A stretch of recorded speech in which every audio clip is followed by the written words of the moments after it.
পশ্চিমবঙ্গের লক্ষ লক্ষ মুসলমানকে বাংলাদেশি অনুপ্রবেশকারী হিসেবে ট্যাগ দেওয়া হচ্ছে অনেকদিন ধরে। বাংলাদেশের পররাষ্ট্রমন্ত্রী খলিলুর রহমান বলেছেন, পশ্চিমবঙ্গের বিজেপি সরকার যদি এই লক্ষ লক্ষ মুসলমানকে বাংলাদেশে ঠেলে দেওয়ার চেষ্টা করে তাহলে বাংলাদেশের জবাব দেবে। এই বিষয়টাকে আপনি কিভাবে দেখছেন? বাংলাদেশ কিভাবে ভারতকে জবাব দিতে পারে? খলিলুর রহমান সাহেব ওনারা ইন্টারিমে থাকাকালীন আমেরিকার সঙ্গে চুক্তি করেছে। সেই চুক্তি নিয়ে জনগণের মধ্যে বিরাট প্রতিক্রিয়া লক্ষ্য করা যাচ্ছে।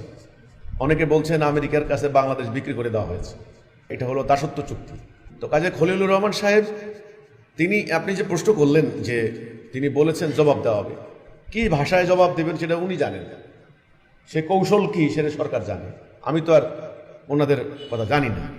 হয়তো কূটনৈতিক ভাষায় জবাব দেবেন, মৌখিক ভাষায় জবাব দেবেন, অথবা ভারত মিসাইল মারলে মিসাইলের ভাষায় মিসাইল মারবেন। আসলে কি মারবেন আমি তো জানি না।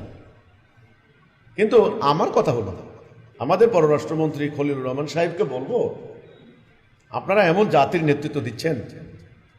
হ্যাঁ, আমরা ছোট রাষ্ট্র, কিন্তু আমাদের 18 কোটি মানুষ। আমাদের কিন্তু প্রাকৃতিক সম্পদ একেবারেই নাই এমন না। আমাদের মাটি কিন্তু উর্বর। আমাদের কিন্তু 4 কোটি তরুণ তরুণী, এরা কর্মক্ষম, এরা বৈদেশিক মুদ্রা অর্জন করে। যেহেতু কর্মক্ষম সেহেতু যুদ্ধক্ষম, এরা যুদ্ধ করতে পারে।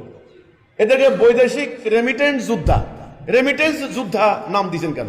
এরা অন্য যোদ্ধাও হইতে পারে, এরা মুক্তিযোদ্ধাও হইতে পারে।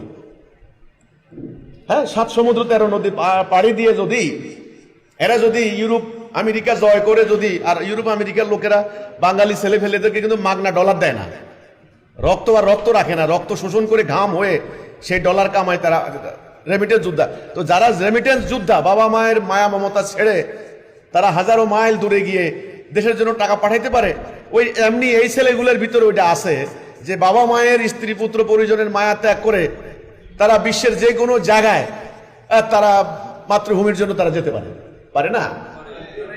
তাই আমি খলিলুর রহমান সাহেবকে বলবো যে আপনারা জবাব দিবেন কিভাবে? পারবেন, কোন ভাষায় জবাব দিবেন আমি জানি না। কিন্তু এখন যে এই স্বার্থের রাজনীতির চর্চা করছেন আপনারা, কামড়া কামড়ির রাজনীতি, দলাদলির রাজনীতি, এক একজন এক এক দিকে, এক এক স্বার্থ এক এক দিকে। রাষ্ট্র পরিচালনার একটা আদর্শ লাগে, কোনো আদর্শ নাই। এখানে স্বার্থই হলো রাজনীতির মূল উদ্দেশ্য। এখানে যার টাকা আছে সে টাকা দিয়ে নমিনেশন কিনে, টাকা দিয়ে ইলেকশন ইঞ্জিনিয়ারিং করে, টাকা দিয়ে পাশ করে, কোনো আদর্শ নাই। এখানে যারা কর্মী তারা টাকার জন্য পার্টি করে, তারা নানান স্বার্থের জন্য পার্টি করে। তো আমি বলবো যে এই ধরনের ধান্দাবাজের রাজনীতি এবং ধর্মকে ব্যবহার করে এই নানামুখী স্বার্থ উদ্ধারের এই সুযোগ যদি এই জাতির মধ্যে থাকে,